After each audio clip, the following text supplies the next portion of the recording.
Romans 8 and 28, our key verse. And we know that all things work together for good to them that love God, to them who are the called according to his purpose. And my topic is, today from this particular verse of scripture, he's already worked it out. He's already worked it out. Let's look at Genesis chapter 45, verse 1 through 8.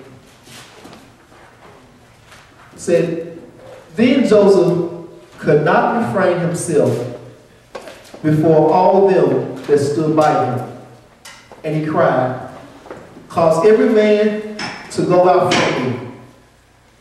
And there stood no man with him, while Joseph made himself known to his brethren.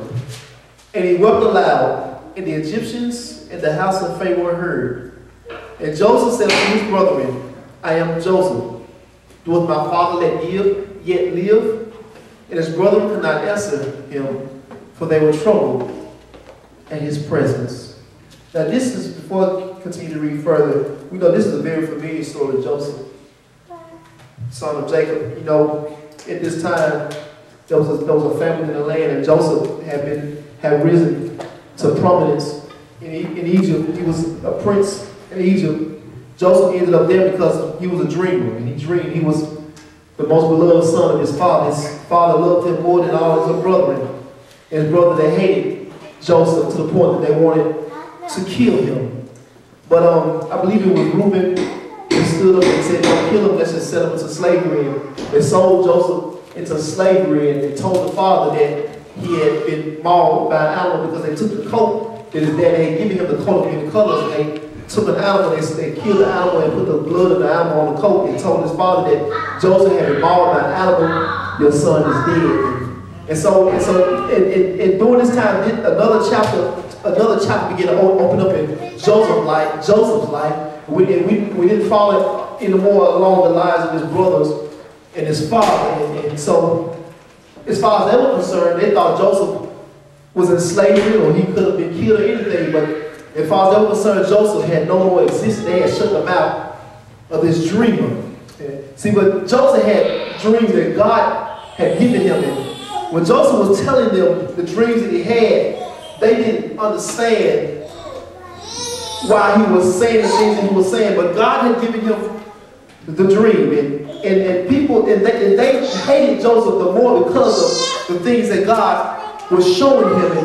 And in their mind, why would God be doing this for you? Because the dream he had, when he told them the dream, they understood what the dream meant. They said, well, are we supposed to bow to you? Are you going to be lifted up above us? And so, but the topic, he's already worked it out. God had already worked it out. And so as Joseph, here at this point in his life, Joseph had went into slavery, and he went and worked for a man called Potiphar. And Joseph rose to prominence in Potiphar's house. And in Potiphar's house, Joseph became the head servant, or the head slave. And the other slaves reported to Joseph, and Joseph had anything he wanted in Potiphar's house. Anything he wanted, he could have had, but Potiphar's wife. And Joseph was a man of integrity. He didn't want Potiphar's wife anyway, but she wanted Joseph. And that got him in trouble also. And Joseph, she lied on him and said that he raped her. And another chapter opened up in Joseph's life. And Joseph was thrown into prison. And after being thrown into prison, Joseph, even in prison, because the hand of the Lord was upon him, Joseph rose to prominence even in prison. He had become a leader in the jail, and the guards had given Joseph duties in the prison that would come to Joseph. But Joseph had this gift. He was a dreamer. And Joseph had this gift of interpreting dreams. And the gift, even while he was in prison, the gift that God had given Joseph began to operate when he was in prison. There was a couple of prisoners that had dreams, and they brought the dreams to Joseph, and Joseph interpreted their dreams. And because of this, Joseph, I'm not going to tell you all the story. Long story short, Joseph was taken out of prison. He was risen to prominence, and he had to interpret a dream that the Pharaoh had. And because Joseph interpreted the dream that the Pharaoh had, Joseph was put into a position where he became a prince. And see, the Pharaoh dreamed a dream that there was going to be I think 7 years of plentifulness in Egypt. And Joseph let him know there would be 7 years of plentifulness. And at the end of the 7 years, it would be 7 years of famine. And so Joseph told him, if you put me in charge, and after doing these years of plentifulness, we can put back some things so that when the 7 years of famine come, we will be all right. And in the other countries, they can come and buy from us. So Joseph had been put in this position as a prince. He was second in charge and command to the king of Egypt. So Joseph was in his position, and his brethren, they were suffering. His family was suffering because of the family, and they had to go to Egypt. They had to go to Egypt and buy from Pharaoh, buy from Joseph something to eat because of the famine. And so Joseph, because God had already worked it out. So, and what happened in this particular instance, Joseph, when his brother came, Joseph, the brother, they did not recognize Joseph. I'm sure that because Joseph had the Egyptian clothes, and they saw the last time, so it had been 30-something years they had seen him, and they didn't even recognize his brother because he probably looked like an Egyptian by his dress and his clothing, and he was brought up in Egypt. And so Joseph began to plot some things out because Joseph was going to reveal, so he began to plot some things out, and he kept the baby boy back.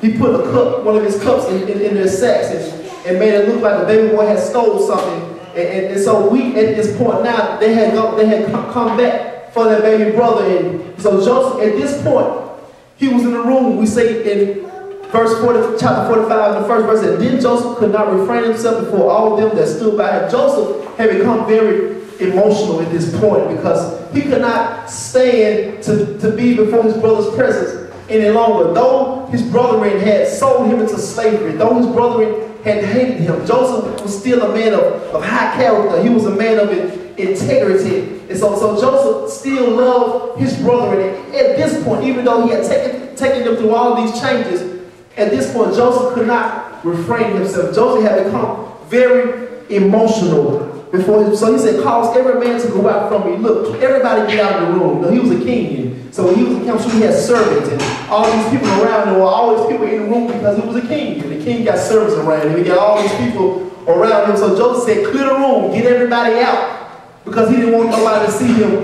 get emotional. And said, cause everyone to go out from me. And there stood no man with him while Joseph made himself known to his brethren. So at this point, this was the time when Joseph decided to reveal himself to his brethren. And he wept aloud, and all the Egyptians in the house of Pharaoh heard. Joseph began to cry. He was boo-hoo, and he wailed out very loud. The whole house, the whole house of Pharaoh heard him. You know, Pharaoh was the king, so Pharaoh had to have a big house. So, you know, he was crying real loud if everybody heard him. And Joseph said to his brother, I am Joseph, doeth my father yet live? And his brother could not answer him, for they were troubled in his presence. They couldn't answer him. They felt guilty. They were condemned. They were troubled because they had sold him into slavery. And here he is.